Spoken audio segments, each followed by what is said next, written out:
pray for us to give him everything. Our fears, our hopes, our dreams. Oh, Mother Mary, pray us home, please. Mother Mary, pray us home, please. Mother of Jesus, be mother to me now. Lead us in a song of praise and adoration. Lead us in worshiping Jesus. Jesus. Jesus. Oh, Mother Mary, please magnify the Lord.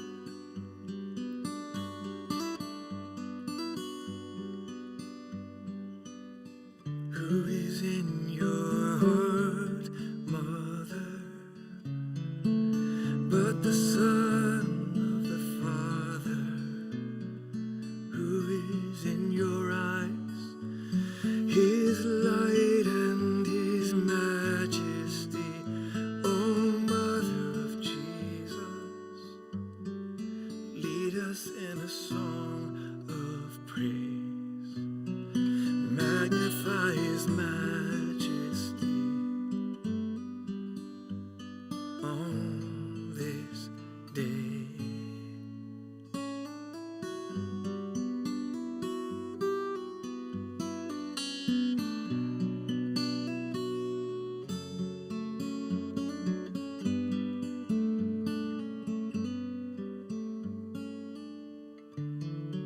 Amen. Well, today is the 12th of December, and it's, let me fix that vocal a little bit so it's not so echoey. Hang on. Yeah, the 12th of December, and it's a great gift to tell you about this image that I have to admit, for those people who love Guadalupe, and I do now, but when I was in middle school, I saw a book with this on the front, and I thought, who painted that picture? I didn't like it. Sorry, Mama, but I had a problem with it, and which I had a problem with the Virgin Mary, as many of you know. But what I discovered later on brings me to this place now in 2021, where I want to tell you about this image, because what you're looking at in this photograph of Our Lady of Guadalupe, it's a miracle. And I don't have that long to do this, because what I've learned about the Virgin Mary is that she leads us to Jesus. She always leads us to Jesus. That's what she's done for me. And I was 25 when I first asked Jesus to protect me from her, because I thought she was trying to steal his glory, you know? I mean, go figure. I'm a Catholic. I grew up in this religion, and why did I have a problem with her?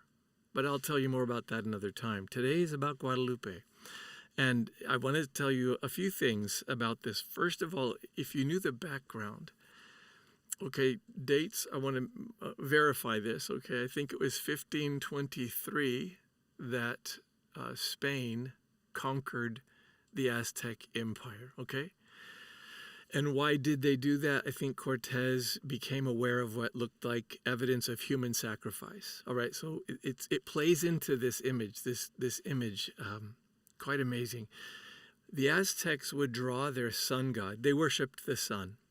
And they would draw images of the sun god with eyes bugging out, you know, to intimidate, looking right at you, to scare you. And they were a faithful, like a religious people. They had strong faith, but in what they discovered was that it was misdirected, because they would have human sacrifice in the temple of the sun god, because it was their understanding that if they didn't shed human blood, that the sun would go out. And so they were driven Some days they would be sacrificing children, some days young men, some days young women. They would just, it was what they did. Okay.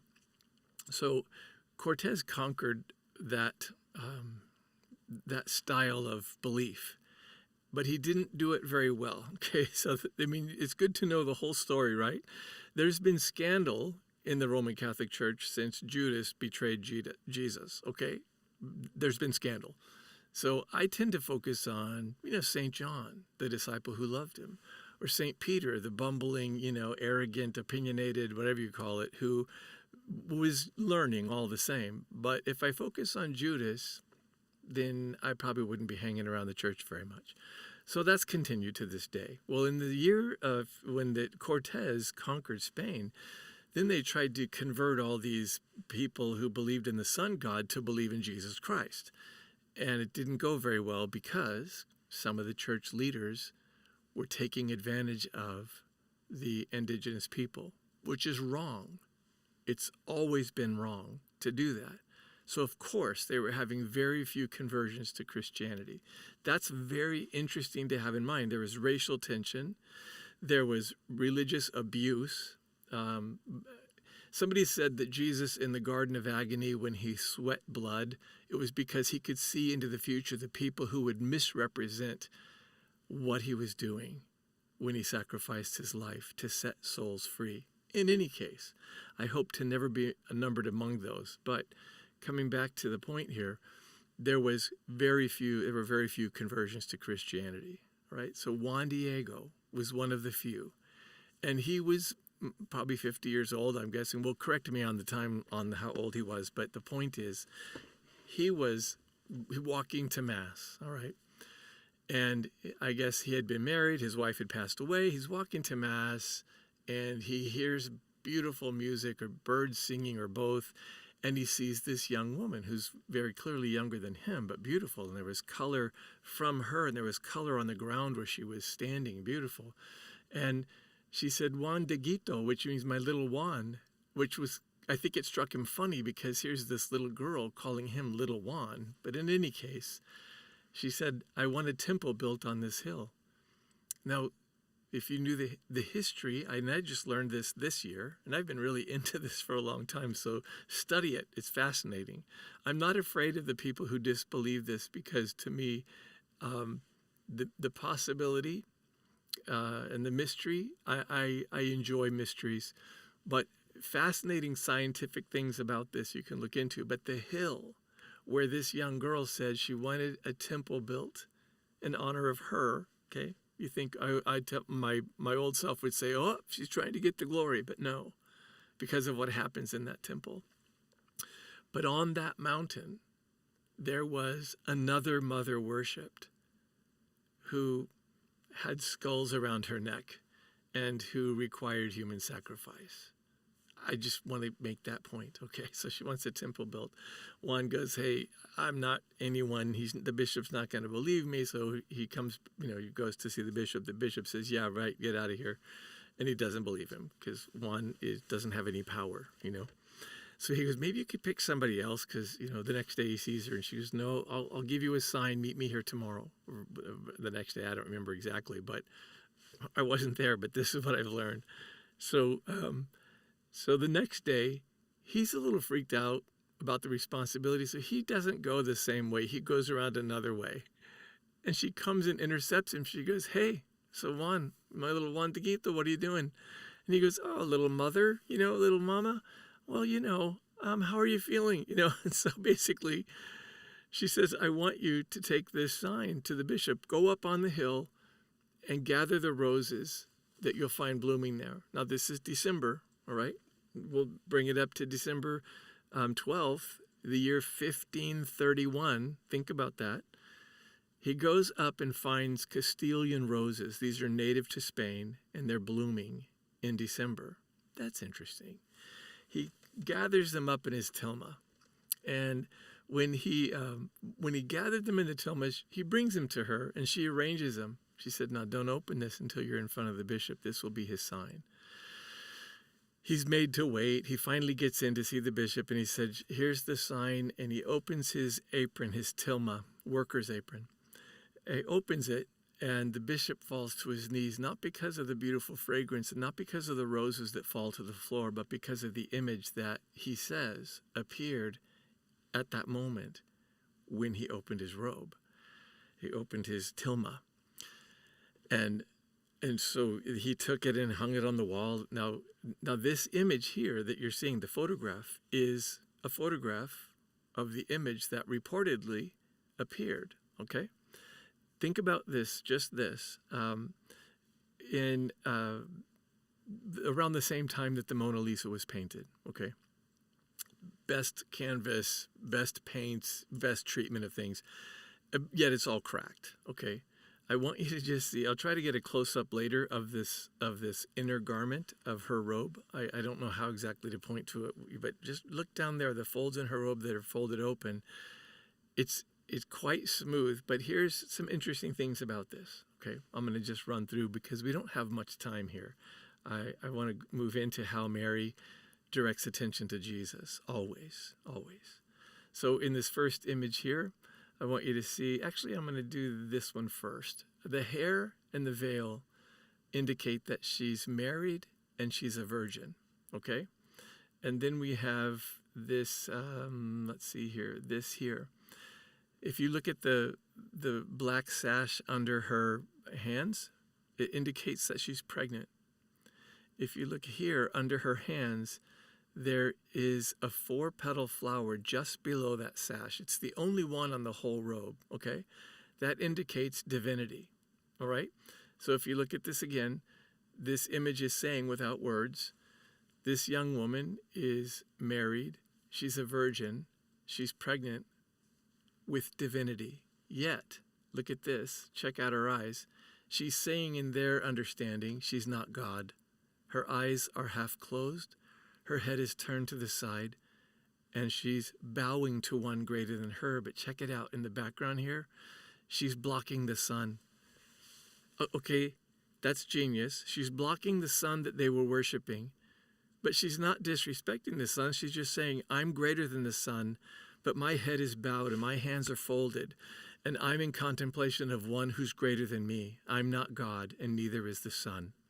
And I remember one time asking, because some of the things that have happened with this image are just phenomenal. By the way, the image that you're seeing, you see the blue, the pink robe inside her face, and there is no pigment. There are no brush strokes, and scans show that there are no traces of any lines underneath, like a pre-drawing. But this fabric that it appeared on, reportedly appeared on, think of this, the line of her nose, there is a weave of the fiber that goes along with the line of her nose. There's a weave of the fiber that goes along with her fingers so that it looks three-dimensional. In fact, if you get close to this image, I'm told, it goes out of focus. If you back up, it comes into focus. Another thing, before photography was invented, okay? Before photography was invented, this came into existence.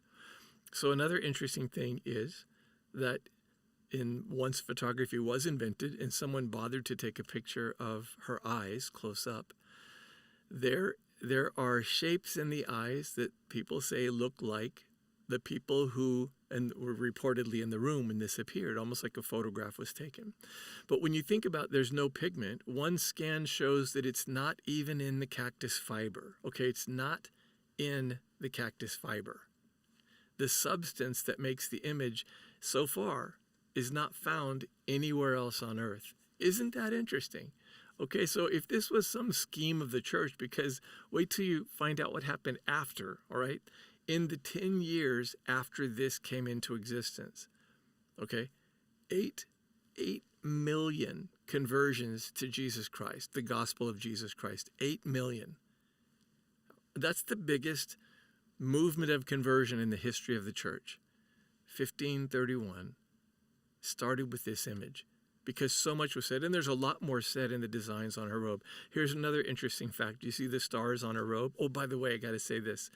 The color of her robe, and this is probably not a good shade of it because you can adjust shades and different things, but the color of her robe, turquoise, was the color meant for royalty. And in that culture, if you were caught wearing this color and you were not royalty, the penalty was that you were put to death.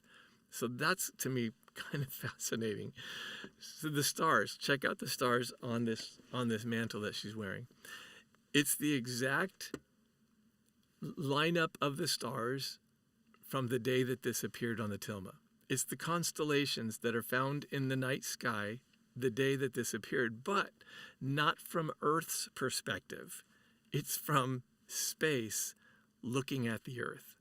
Does that sink in? Okay, it's from out there looking at the Earth. It's a map of the stars from that direction, not from Earth's perspective. That's kind of curious.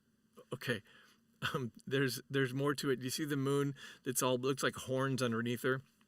I think one scan showed, well, there's a little angel. I'm not seeing that one right here, but one scan showed that she's standing on a plain rock. Okay, but this moon, no way of knowing if it's was there originally, but again, because of the response, most likely yes, because there was also a moon god or goddess. So the sun rays that are shining behind her, they're all cracked and peeling. What looks like they were coated with some metallic like gold or something. Someone tried to paint her fingers shorter to resemble the people or something, or how long the hands were, I don't know, or change the color.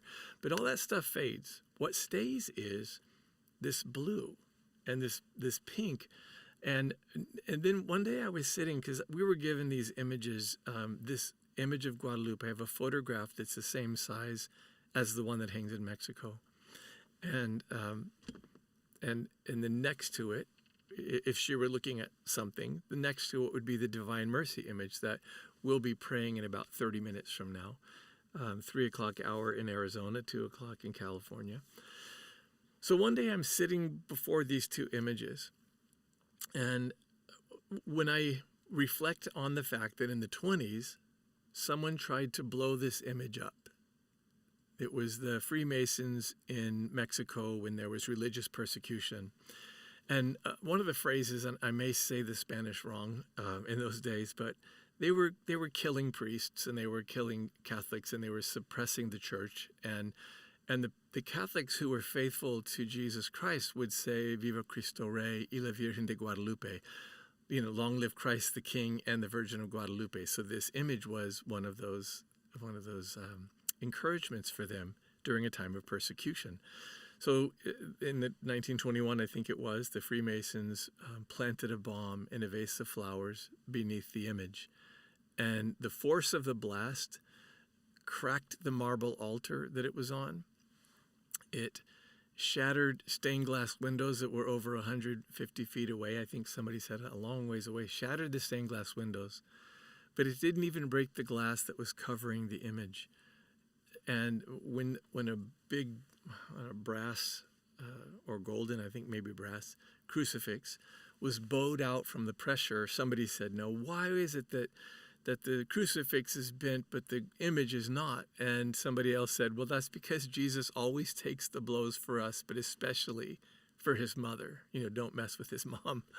And then if you see up in the upper right corner, or on my right side, and hopefully yours, you see that water stain? It looks like a water stain. This cactus fiber is really only meant to last 15 years, maybe 50 years, all right? We're approaching 500 years that this has existed. And somebody was shining the gold frame once upon a time and spilled the nitric acid, which dissolves cloth. And look, it did not destroy the cloth. In fact, it just left, I think it left a watermark so that God's glorified again. And this image was hung out in the open for the first 100 years. Candles, Catholics, all the candles we light, candles were burning underneath it, so the soot that would come up and discolor things. Kind of interesting that I'm going to see if I can show this again. Do you see? Well, I can't get a picture of that robe. I want to try to fix this fade. Yeah, I can't make the light any better behind me. Sorry about that. In any case, let's see if I can fix this a little. I don't want to cover the image, so I don't care if I fade out. But check out under her arm the smoothness of that image. See if I can do another one here. Yeah. See if I can get out of the way. Sorry about this. It's my challenge of technology. But you get the point. I mean, check it out. Look how smooth that is. Um, the stories that are in these drawings here, I don't know if you can see the mouse, but those little designs on the robe, there are so many different added messages in this. And one day I was looking at the image with, alongside Divine Mercy, which you'll see in, a little less than 30 minutes now. And I just said, what are you still here for? What? I know that there were millions of conversions to Christianity. I know that worship of the sun god stopped. I know that human sacrifice stopped. But what are you still here for? Why weren't you blown up in that bomb blast? That could have been an uprising because people were so angry that you got destroyed, but you're still here. And there's even more. There's more to this image. I mean, if this was a genius thing that the church did, I mean, how could anybody have planned that? Millions of conversions in the first 10 years, an end of the racial tension. There was, it was like a new springtime in the church, I guess you would say. So I said, why are you still here now? And what came to mind was this. Like, I like to imagine what she would respond with. So I feel like she would respond with something like, she'd say, what she was telling them back then in blocking the sun was, don't worship created light. All right? That's the sun back then. For us, it's this. Don't worship created light. Do you understand that? When you worship created light, you're going to be guided in every single direction, whatever your whim and fancy are. Don't worship created light. Worship God. And if she was there to stop the human sacrifice in the temple of the sun god, I believe that she's here still until we stop the human sacrifice in the temple of the human body. And I'll let you put that together. She's here to restore understanding about the dignity of human life, about the beauty of human life, about the beauty and dignity of freedom and liberty, hope that God's God and we're not. She's saying it right there with her eyes half closed. So as I'm looking at this, then that came to mind, like, okay, don't worship created light. Then I looked at her eyes and I followed her eyes, okay? Now I don't have an image to bring up here to show you, but you just check out Divine Mercy next to Our Lady of Guadalupe. And you see her blocking the sun, saying, don't worship this light.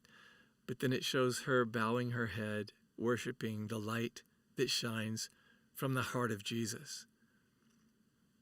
We're not supposed to multiply miracles, and I'm not trying to do that. I'm just saying, isn't that curious? Isn't that interesting? I'm not saying this is what it is. I'm just going, that came to mind. Don't worship this light. Don't worship this light. Worship the light of Christ. Worship the light of God. Don't worship the light of my human wisdom or my opinion. Don't. It'll go really poorly if you do. Worship the light of God's wisdom. Worship that light. That's okay. We're created to worship, and we will worship something. If we worship created things, we will go insane, and we will harm ourselves and others. If we worship created things, whether it's money or pleasure or whatever it is, power, control, we will cause harm to ourselves and those around us. Everything will go bad. But if we turn our souls in the direction of God, and that's what she does to me when I look at her image next to Jesus, she's drawing attention to Jesus. And if you look at this picture, I mean, I was in middle school and I didn't like it. I felt like, why doesn't somebody fix it? Because it's all kind of, old looking. She's cool with that. She's okay with it. And I half imagine that Jesus said, Mom, I want to do this. I want to get these people. My reps down there are doing a poor job evangelizing. They're abusing the indigenous people, and I need to get down there. I want to send you. I'm going to take a picture. Oh, son, please. Mom, please. Oh, okay, yes, well, she'll be obedient. So she poses, and then she says, but I want them to paint a picture of you in 1941 called Divine Mercy. And so I think they have this little teamwork going, She gets people and she brings them to Jesus, or it's not the Virgin Mary. I'm just saying. I'm not an expert. but I'm one of her children. I hope that you are too. Thanks for listening to all of this. I'm going to close this broadcast, and I will wish you a happy December 12th. Don't be afraid to let her be a mother to you. She's really good at being a mom.